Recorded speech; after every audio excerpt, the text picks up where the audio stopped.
Lights, camera, action. In a studio where local filmmakers talk to other filmmakers about the inside world of film. Cut! That's not the script. It. We'll fix it in post. Do you wonder how films are produced and what really goes on behind the scenes? Well, stand by. Filmmakers Kevin Munfrey, Victoria V.A. Jones, and Carson Hype Ferguson explain all the details. Right here on It. We Will Fix It in Post podcast. Good morning, good afternoon, and good evening. Whenever you're listening, I thank you for doing so. I am once again Kevin Mumphrey, and this is F It. We'll Fix It in Post. I'm here with my colleagues Victoria V.A. Jones. What's going on? And Carson Hype Ferguson. Yeah. Okay, that's enough. That's too much. That's too many. That was one. Well, I mean, like last time it wasn't enough. Never too much. All right, we ain't trying to pay nobody. There's definitely us too much. But we are back to having guests, everyone. And today we're talking to an actor out of the Texas area, Amal Black. How are you doing today? I'm doing well, sir. How are you? And how's everybody? We are doing excellent. I mean, I'm doing well as well. Like, I'm glad VA spoke for me. Yeah, I know, well. right? I mean, I can be selfish. You want me to be? All right, I got you. I'm doing good. You know what I'm saying? Doing good. Okay, she said collectively. Right, collectively. I was trying to put everybody in the mix. It's okay though. Well, it's hot as hell here, so It's extremely hot in Texas. You know that, right? Yeah. I'm sure it is. I've heard rumors. No, Yeah. I was in Texas last year around this time, and it was hot as balls. Well, I was in Albuquerque like 2 weeks ago. It was hot. Yeah, was well, hot. it was like 104 here yesterday. It was like super. 104? Yeah, it was hot. It was hot. And they say we're going into like some kind of like heat dome or something like that. It's like, please, that sounds like a microwave to me. And it's not even July yet. Yeah, exactly. This is just the first quarter. I am scared. So, actually, I usually start off with the start, but you recently just had a film premiere. So, just talk to us about that. Oh, great. You know what? Well, I was just in a film called Back to Basics. It premiered yesterday. And it's a film that's kind of giving you that in living color slash, not in living color, I'm sorry, a different world kind of vibe. You know what I mean? But it's like a modern day in its own kind of unique taste or whatnot. But my character is Dr. Devin Davis in the film, and he's an investor to Horizon State University. It's an HBCU. We actually shot the film on the campus of Prairie View A&M. So we partnered with them. They allowed us the permit to come in and shoot and everything. And we spent a couple of weekends, actually a few weekends, taking that space over for a second and gathering our footage and everything. But it was a great film, to say the least. I can say that it was refreshing to finally see it and actually see how the characters and everything played out, see the parts that everybody played, the ones that I wasn't expecting, because I didn't read the whole script. Honestly, I kind of, when I get my parts, I read the parts that involve with my parts, and then, as they table read, I might gather the story, but even then, I still haven't seen it. So it was good to be actually in the building yesterday with the guest and watching it. So. How was it seeing yourself on the big screen? Like, how was that feeling when you first saw yourself appear on the big screen? Man.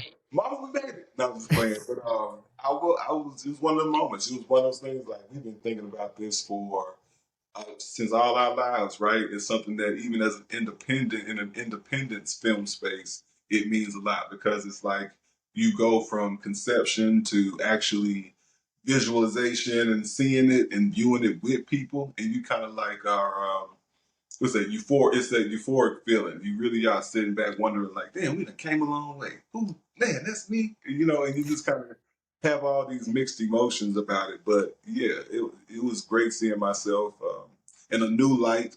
Last time they had me as a police officer, I said, what they trying to say? You know what I mean? But I mean, the last couple of roles I've had have been like security, police officer roles, which I know I feel like I look like a superhero of some sort. I don't know if my cousin told me, but this time around, I put on, some dress clothes and be an investor. So, yeah. That's what's up. Now, is this the first premiere you've been to, as far as a Yeah, film you've worked on? for sure, for sure. Yeah, it is for me, and I can say that I've seen myself in different projects, but this is definitely the first time I've had a red carpet experience with myself feeling like I can be, forerunner for a second. You know what I mean? Like in the forefront. Now you definitely be in the forefront. Don't Yeah, don't I say guess, don't sell yourself short, man. I wasn't an extra. I guess this time around, I felt like we actually are stepping into a space that's more permanent, so to speak. I got you. Yeah, yeah. Principle. That's what I say. More principle. Printable, yes. Now, for somebody who's never experienced being in a premiere, kind of give us like a little insight on that, on doing that. Yeah, well, we can start from like if you working a 9 to 5, and let's say, okay, so I'll be honest. So during this journey, I've been working on the marketing end for the film as well, right? Too, and all of us have kind of had our hands in helping with certain things. And so in my space, walking into the event yesterday, and part of my anticipation was, is everything situated? Is the step and repeat up? Is the red carpet, is everything together so that way when people are walking in, they're saying the right things, so to speak, right? So part of that anticipation, walking into it, seeing the step and repeat, that the design finally came out. We rushed to do it earlier in the week, you see what I mean? And I had to step in and do it. And then to actually see that it was actually my first time seeing a step and repeat design of mine in this capacity be used, and people taking interviews and dressed up against it, and people like really utilizing it. So seeing that happen within the premiere was great. And then too, like, you got your friends, you got your family there. We had a DJ, we had the vibes going, because you can go up to the bar and grab a drink if you would like to, get you some food, and just kind of relax until the movie started. And people were taking pictures, they were hobnobbing and whatnot. And then when we finally went into the theater, as people were getting seated, you just kind of watching people, select their seats and where they want to get comfortable, and you yourself is trying to determine where you want to get comfortable at, because you're gonna be here for a little hour and 30 minutes, and and as you do get comfortable, you start to kind of settle into the fact that, okay, it's when the title reel pops up, and it's just like boom, and it has to have a graphic or something like that, and it's like, oh shit. You know what I mean? Like, it feels real. Like, oh, snap, you know what I'm saying? It's no turning back from here. And Right. once that got going, the nerves and everything else even kind of settled, and you could just kind of fall back and watch it. You hear your colleagues in there kind of cheering you on. People like, yeah, like, oh, that's me. But other than that, it's a lot that went into it, but it was a great experience. And I just kind of keep it at that, yeah. So you kind of worked behind the scenes, in front of the camera, and you're also working your regular 9 to 5. Yeah. So what kind of sleep were you getting during this time? Off sleep. Definitely off sleep. My colleagues, we were talking about it at work. We were like, man, they were like, you do a couple of different things. And I was just like, honestly, I don't have any kids. I don't have a spouse. I have the time and the wherewithal to kind of donate and give it all to something else. So it's really that, you wake up at 3 o'clock in the morning, you look at an email, you're like, let's do something real quick to get this done or whatever. But I mean, balance. It is a part of balance. So. It is a balance. It is also, strive, determination, you know what I'm saying? Just to, get there to that level, you know what I'm saying? I totally understand working a 9 to 5 and then having everything else outside of work, For sure. I get maybe 4 hours of sleep a day. Maybe. That's a big maybe.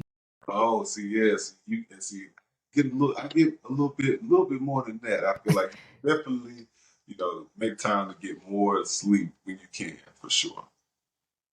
Now you saying like you don't have a spouse or children. So when you see anyone in your cast, do they have like married or have any kids? Do you know?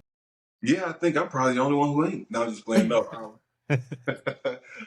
no, seriously, I think that there's a few people on the cast who do have families or situations or whatever. I think they all kind of want something so bad, just like you. So they try to, they make it balance out too. They make it work, because we traveled. We had to drive to Houston, so we didn't like take a charter bus or anything like that together.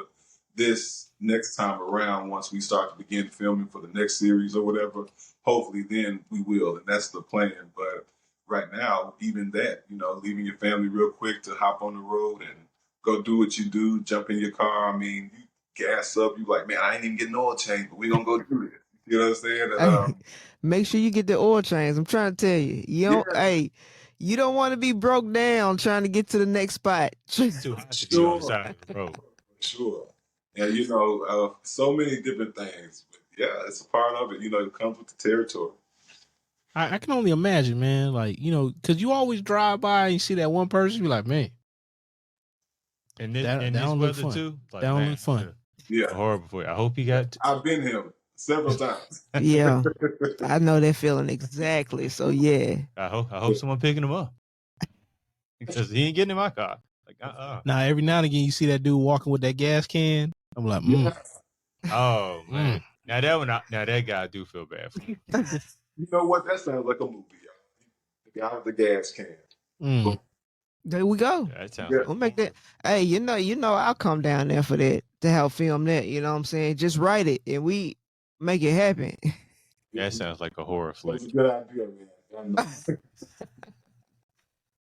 That sounds like y'all stepping into horror flick territory. It is. We're gonna bring you with us. Carson gonna come with me. We're gonna go to Dallas. We're gonna bring you with me. You come with us. I know I'm gonna have another job when I just know I do. I'll be working somewhere. Not on that. He said, just not on that. Not on that. Just not on that. No. But now, again, back to the having cast members with children and family. Do you kind of learn like anything from them as far as work-life balance or some in their preparation that you may have learned from them? Yeah, I do. I think because everybody kind of has different professions or whatever, so their lives just different from yours, and so every now and then, like when you're having a conversation, you might get into those conversations about relationships or their children are up to and all of those different things, and you'd be like, going through a little something too. Yeah. Your kid is doing something amazing and you're trying to balance sports and be a mom and be a this or that. And hearing people talk about what they're doing in order to try to be doing this, especially sometimes for free, is inspiring in a way that keeps you motivated. Like you said, you need that motivation. Talk to the castmate who is going through something. A lot of times we find that, the glitz and the glam comes from what the person perceives who's watching you and seeing you in a moment, but really you got a life, you got a story, you got a struggle and everything else, and you're gonna learn that with your castmates because it comes out, I think, like any coworker, any job, It make it seem like your problems ain't as bad as what you think your problems are when you find somebody else who got kids or got something else, and they got to figure out where they're gonna put their kids at while they go on set and stuff like that. So yeah. Right. How dare I? Almost sometimes. Yeah. I may have that thought process, but I also be thinking, thank God I ain't got no kids. I mean, I made some decisions. Thank God for condoms. So. Wow. that was not me. That was not me. Hey, put that on the board. Here's a board in. I don't know what the board is. Put that on the board. That was not me. We'll put that one on me. I'm totally fine with that. So gotta go back a bit. You got a story you need to tell? I mean, you want to write a script? You want to write another script? Because of condoms, I don't. So. Now that's a hell of a title right there. Because of condoms, I don't. Oh man, that'd be a hell of a title right there, man. Be like, what the hell? What's the name of the movie again? Because of condoms, I don't. No, that's not a horror. That's a romantic comedy. No, that could be a horror movie too. No. If it don't work, then it is a horror. And maybe it's a dark comedy. That'll work too. Good one. Yeah. Good one. I almost forgot what I was going to ask. Y'all threw me off of it. So, I'm gonna just start off from the beginning with you. Like, where did your love of acting begin? So yeah, back in high school, I think when I really started to compete in theater and have more or less coach and people who were kind of thrusting me out to kind of do things and validate what I was doing. I think that kind of started there, like competing with the NAACP AXO competition in playwriting and in dramatics back in like my sophomore year, kind of gave me my first taste. And we went to nationals in Milwaukee that year. So, I mean, and so being in that space and then coming out of that, going to college, and taking up mass communications at MTSU, Victoria, you know what I'm saying? You already Hey, you know what I'm saying? Kevin alumni too over here. You know what I'm saying? Oh yeah, hey, we all going through it. I ain't gonna lie to you. you trust me, same over here, But I tell you, MT is like one of those spaces that really did introduce us to because we had like the equipment, they gave us the cameras, they put them in our hands, and so sticking through things. Your friends, they be hyping you up, oh man, you should be doing this, you should be doing that. I think Right. all of that kind of grounds and foundates the passion early, What I can say is, and this is probably for every college, but that school allowed us to literally, here you go, we're gonna give you the tools, y'all go out and experiment. Yep. Type thing. So I can appreciate that much. It gave you kind of a space to fail and then to learn from your failures. Right. I know I failed at quite a bit of stuff. I definitely experimented on some few things. Take that however you will, but because of condoms, I don't. I'm so tired of y'all now. I'm so much that in now. college. Not so much that in college, but at least not when I was at MT. Oh, okay? We ain't gonna talk about that. I can understand why you didn't go through it at MT. But just go ahead. But now you mentioned like having a strong support system. Yeah. So like kind of elaborate, like how important was it to have people kind of push you and motivate you into this field? It was very important. I can say that even still to this day, it's very important. My brothers came out to see me yesterday. And again, my mom traveled from home in Memphis. She was coming to Texas to see the grandkids, but the premiere fell on the right time and the right day as well. She was equally as excited to be with me and my older brother and my younger brother. They came out. They taller than me. I'm 6'4". You know what I mean. So them even being in the building. Wow, how tall are your brothers? Security guard. My baby brother is like what 6'9", 6'10". I mean, he's jeez. Yeah, you had security. So, we were in there, and so like I said, having that support system, and they have good things to say about you. They be proud of you, and they want to show you that they follow you too. So, I mean, it really does feel good to have. You need the support. I'll say that you really do kind of need some kind of support in this. So now you've had your mother and your brothers. Who else in your family was at the premiere? That was it. It was all in my family.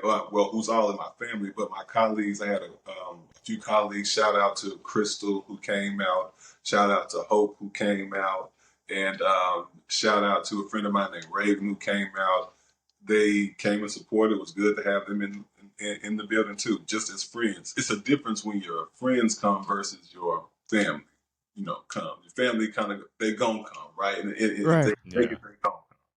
But your friends actually relinquish that whole idea of being obligated to come. Right. Just make sure that they show up for you, and then it don't feel like an obligation. They showed up, and they be like, "I'm glad to be here. Like I'm happy I came." So, that's what's up though. Now having your friends and family there, does that kind of did it make you a little more nervous, or did it kind of relax you a bit? You know what? By the time they came, because so the doors opened at 5:30 and the show started at 7. So by the time a few of my people had come, it was we were already kind of in motion in the lobby. DJ music's going. I've already taken my pictures, done a little red carpet thing or whatever. So at this point, my nerves weren't necessarily there for that, but it was more or less the anticipation of making sure that they get there. You know, at this point, it's more like I know y'all ain't in no wreck. You know what I'm saying? Like, Y'all still in traffic? just thinking about stuff You like said that. doors open at 5, so how the traffic is around that time? Oh man, traffic was terrible. And I mean, here's the thing: in this Sunday, I mean, no, it's Saturday at that, and getting there is always it's never no joke because it's hot. You know, it is always hot. Cars all over the place. They always in your way. Yeah. For some reason, they just have your way. And I mean, but getting there is cool. After you get there, park, realize you done made it. Now you can relax and breathe a little bit. That's a big role in it too. That plays a big role in it too. The anticipation and the anxiety leading up to it. That's what's up. Yeah. So Is now it? after I so now after college, you got your degree. What moves did you make after that to kind of pursue this? Yeah. I went to Atlanta. I ended up moving to Atlanta for about 2.5 years. My dad's oldest brother, they like best friends, and he ended up putting me up in his house. You know, I stayed with him rent free after college. I was the first male to graduate on both sides of my family from college, so it kind of made a big thing in the family around that time when I was moving. So you know, they was willing to do anything. Not just playing. Yeah. But it was just like, you know, he was willing to give me the spot, and we just built a rapport. But since I was in the city, they put me around it. My aunt really is the reason why my aunt Michelle, shout out to Aunt Michelle, because she's always in the mix doing things, and she's been in this film as an extra. You know, she just wanted to find something to do after, you know, work and whatever. So she started doing the extra thing. She put me on, and that's how I ended up on Lovecraft Country. That was the first thing that I did. And then after that, Thunder Force. So again, being in Atlanta and being around my aunts, my uncles, and people who were like again seeing it in you and saying, "Hey, you know what? Have you tried doing this? Or have you tried doing that?" And just kind of taking the leads. Yeah, it worked out for me that way, I think. So what year were you in Atlanta? Oh, I was there. What's that? We graduated 2011. I was probably there 2012, 2013. Kevin trying to tell you, see about his age. What No. you giving up? No. Trying to give up the Oh, years good for? That's not why I was asking that. But no, I was asking because like the film scene in Atlanta now is far different, or is it different now than it was when you was there? That's interesting. I really need to get there now and see what's up. Honestly, I'm not even in that community and in the scene, but I can imagine it being a little bit more robust now. A few different more projects. I think it's a certain culture though that comes with you definitely gonna get those Afrocentric stories, those need like, and not in a bad way, but you know what I'm saying, like that Tubi type of story is gonna be more raw. You see what I'm saying? I Right. think Okay. market that is a lot more raw and explicit and likes to see that or whatever. So I can feel that. Now, now, how did you get Lovecraft Country? yeah, that was going on Facebook. I think I had gone on Facebook, went to the forum or whatever, and what was it, Actors Access or something like that. I don't know. That might be a TV show. Anyway, needless to say, whatever that forum was on whatever one is popular too. But I went on there, put in my little profile, and they sent me an email. And I think it was like really a matter of like a day or something like that. They sent me an email. I think I replied with my picture and my little information. They told me how much it was going to pay. They told me what the process was. They sent me the contract, and I think the next day as an extra, you walk on. They feed you good. So yeah, I mean, Right. we ate real good that day. I ain't gonna lie, we did. You want to go into details on what you ate that day? Yeah, they had like this buffet, and it was like well, if you can imagine like different types of like chicken dishes and like sandwiches, but not like, we're not talking about like the finger food sandwiches. We're talking about like grilled chicken sandwiches and all these other different things, like really hearty food. And then I do remember it being middle of the day or something like that. So they had us in this huge, I think these like tents or whatever. Yeah. And they kind of had these stations where, you know, we got all sit and eat and everything. And there was a lot of people, a lot of extras, like a lot of extras.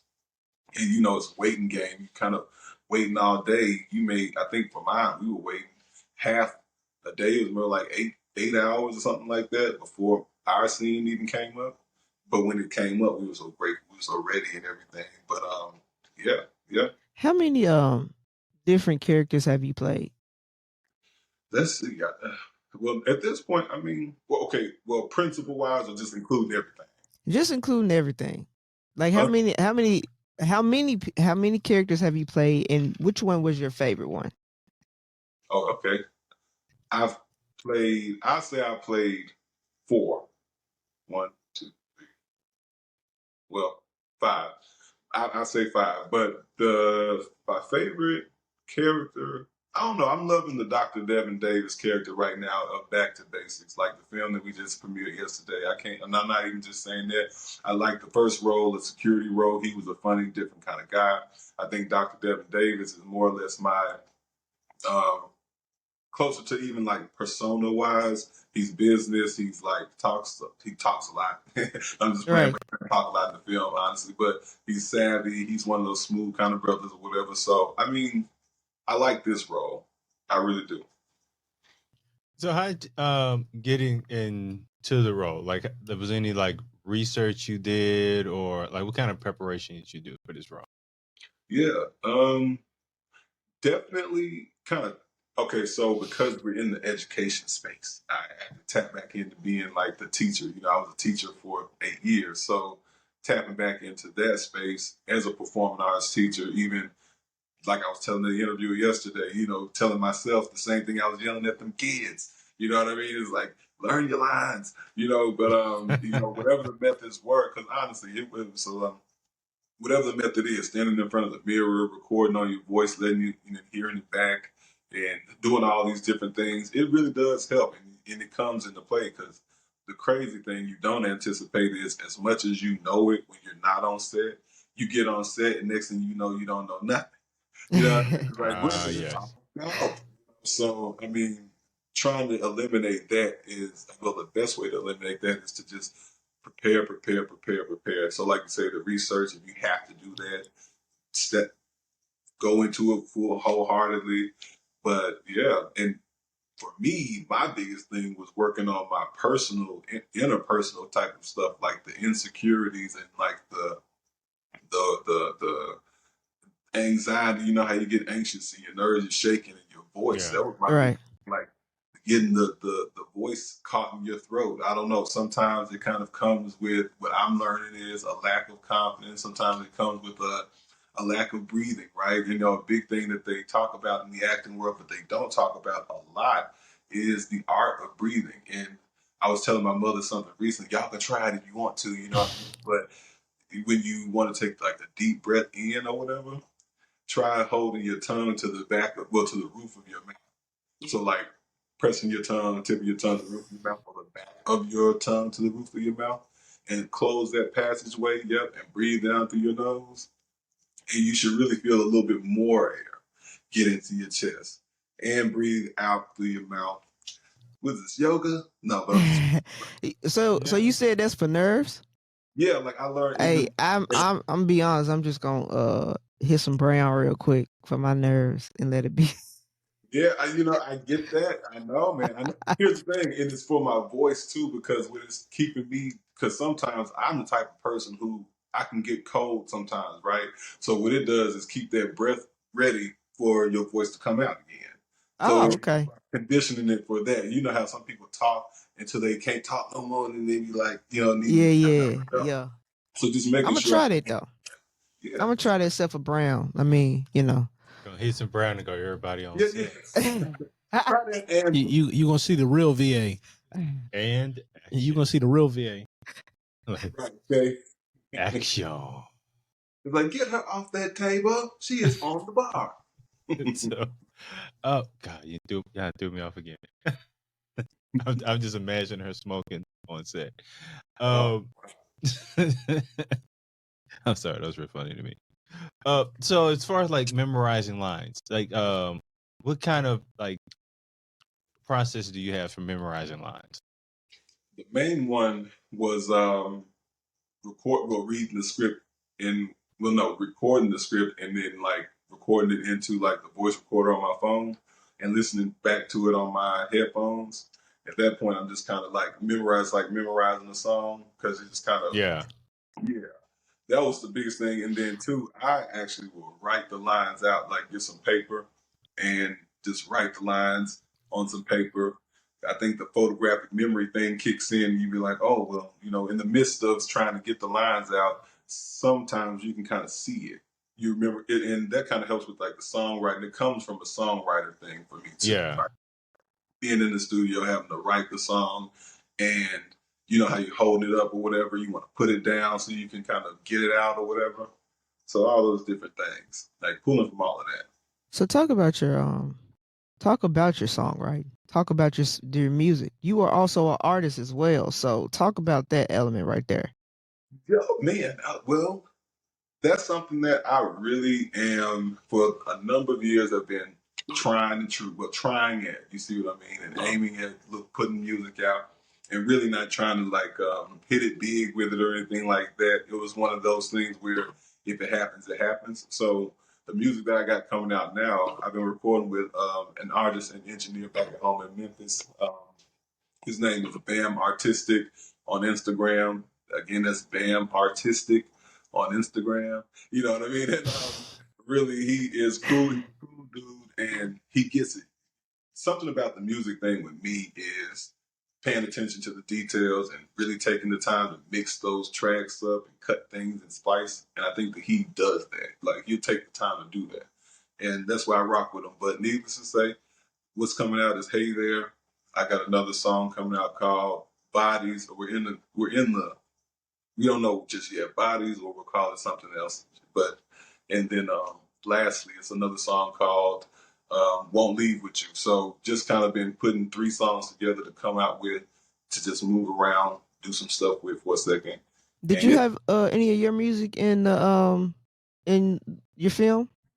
No, we didn't. And they asked, if any of us wanted to. So they did have, I think, another artist. I know for a fact another artist his name was One Day, and he actually had music in the film.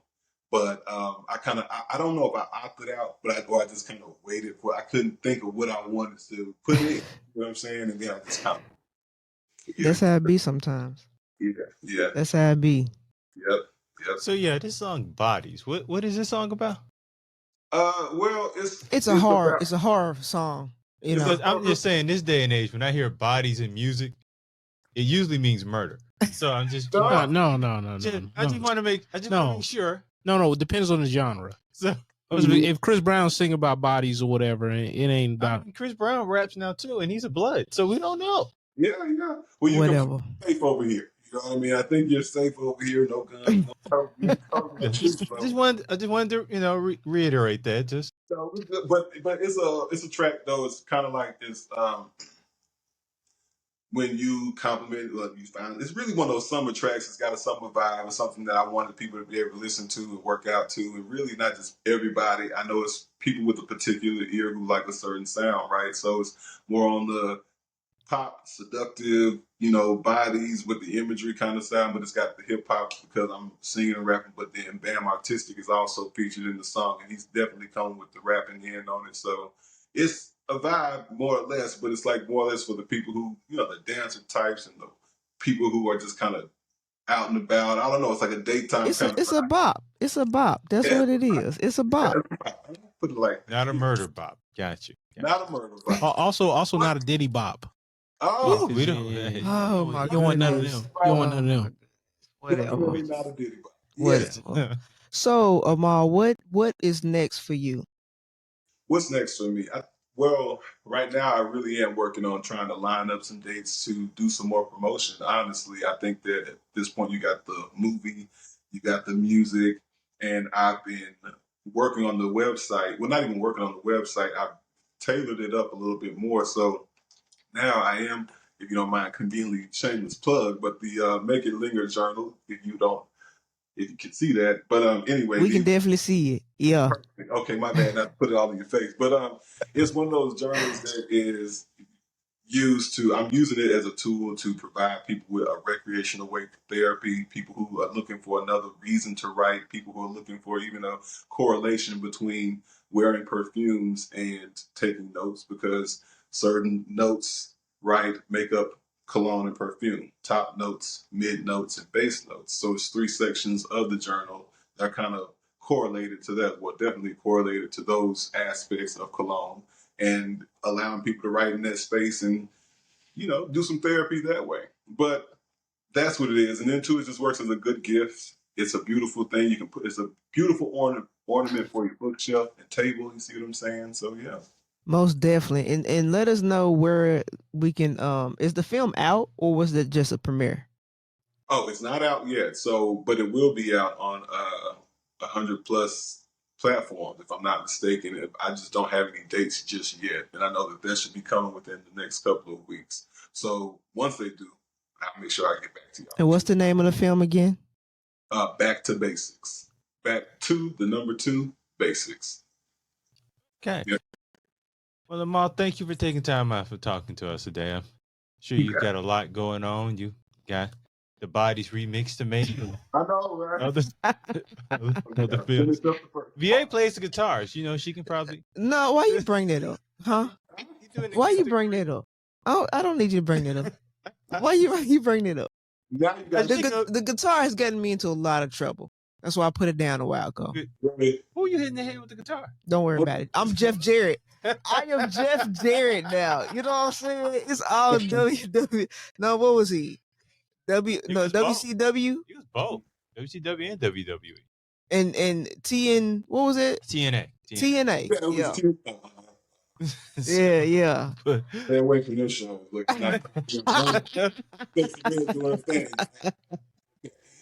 But once again, thank you for taking time out talking to us, and hope for much success in your future.